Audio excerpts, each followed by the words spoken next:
안녕하세요. 오늘은 오랜 세월을 함께한 배우자가 남기고 떠난 마지막 인사에 담긴 이야기입니다. 사람은 함께한 시간이 길어질수록 가까운 사람에게는 정작 필요한 말을 하지 못한 채 그저 스쳐 지나갈 때가 많습니다. 함께한 날보다 보낸 날이 더 많아지는 나이가 되면 우리는 문득 이런 생각을 합니다. 그때 조금 더 살갑게 대할 걸, 그 말을 그때 했더라면, 이 사람 마음을 내가 다 안다고 생각했구나. 오늘의 사연은 그 모든 후회와 사랑, 그리고 감사가 작은 수첩 한 권 속에 남아있던 이야기입니다. 사연의 주인공, 68세 김 여사님, 40년 가까이 함께한 남편을 몇 달 전 떠나보냈습니다. 남편이 떠난 집은 사람이 살고 있어도 조용하다 못해 적막했습니다. 아침마다 남편이 먼저 일어나 부엌에서 들리던 컵과 주전자 부딪히는 소리도 사라지고 신문을 넘기던 바스락거림도 그 흔한 기침 한 번도 더 이상 들리지 않게 되었습니다. 김 여사님은 어느 날 남편의 슬리퍼가 그대로 놓여 있는 걸 보고 한참 동안 그 자리에 서 있었다고 합니다. 슬리퍼의 방향, 약간 눌린 발 모양, 그 모든 게 여전히 남편의 온기를 담고 있는 것처럼 느껴졌기 때문입니다. 산책을 나가면 더했습니다. 늘 왼쪽에서 살짝 느리게 걸어오던 남편의 발걸음, 잠깐 쉬었다 갈까? 하고 묻던 목소리가 귀에 생생하게 들리는 듯 했죠. 하지만 뒤돌아보면 그 자리에 아무도 서 있지 않았습니다.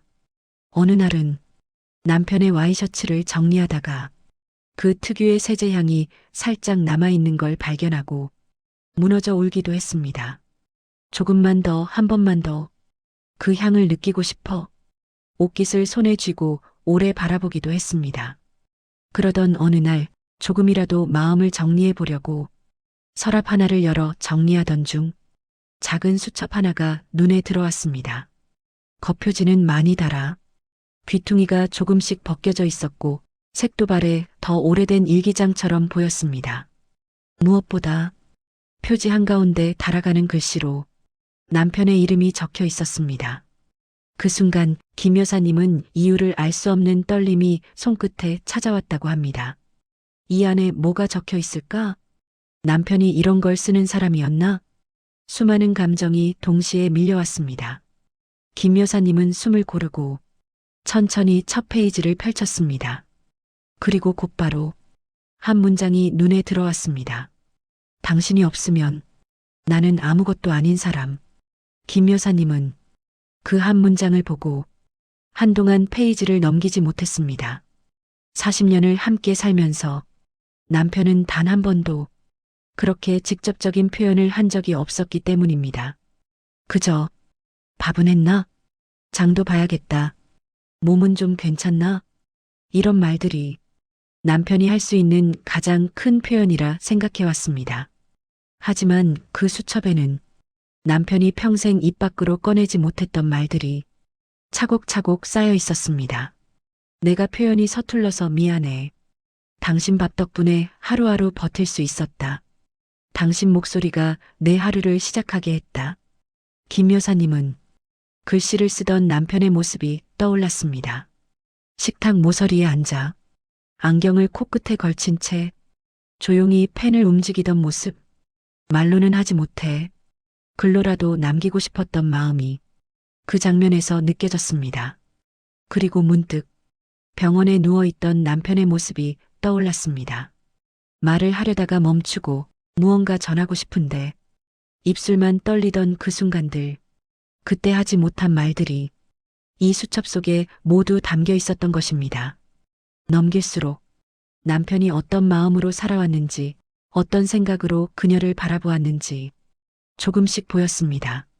김 여사님은 그동안 남편에게 서운했던 순간들마저 조금씩 풀리는 기분이 들었습니다. 그리고 마지막 페이지에 도달했을 때 김 여사님은 손끝이 떨리는 걸 느꼈습니다. 그 페이지에는 두 문장이 적혀 있었습니다. 당신이 나보다 오래 살아줘서 고맙다. 이제는 내 걱정 말고 당신 하고 싶은 거 하면서 살아. 김 여사님은 그 자리에서 조용히 울음을 터뜨렸습니다. 남편은 자신이 떠날 걸 이미 알고 있었던 걸까요? 평생 가족만 챙기고 수입이 적어도 허세 없이 묵묵히 살던 사람. 말은 적었지만 늘 김 여사님을 먼저 생각하던 사람. 그런 남편이 마지막 순간까지 김 여사님의 미래를 걱정하고 있었습니다. 하고 싶은 거 하면서 살아. 그 말은 그 어떤 말보다 그녀의 마음을 깊게 울렸습니다. 김 여사님은 그 문장을 손으로 천천히 쓰다듬으며 남편의 따뜻한 손길이 아직도 남아있는 듯한 착각을 느꼈다고 합니다. 그날 이후 김 여사님은 매일 밤 수첩을 꺼내 읽었습니다. 햇살이 들어오는 창가에서도 무릎에 담요를 덮고 TV를 끈 조용한 밤에도 남편의 글씨를 천천히 읽었습니다. 그리고 어느 날 비로소 깨달았습니다. 남편이 평생 말이 적고 표현이 서툴렀던 건 사랑이 부족해서가 아니었습니다. 사랑했기 때문에 오히려 말로 쉽게 꺼내지 못했던 것입니다. 김 여사님은 이 수첩이 단순한 기록이 아니라 남편이 남긴 마지막 마음의 유품이라는 걸 느꼈습니다. 그리고 마음속으로 조용히 이렇게 말했습니다. 여보, 당신이 남긴 이 마음으로 앞으로도 하루하루 살아볼게요. 내가 웃을 수 있는 날이 오면 그때 나를 지켜봐줘요. 사랑은 때로 말로 다하지 못한 채 그 사람과 함께 저물어갑니다. 하지만 남겨진 작은 흔적 하나로 우리는 그 사람의 마음을 다시 발견하게 됩니다. 혹시 지금 곁에 있는 누군가에게 전하지 못한 말이 있다면 오늘 단 한 문장이라도 건네보세요. 그 한 문장이 누군가의 남은 생에 가장 따뜻한 기억이 될지도 모릅니다.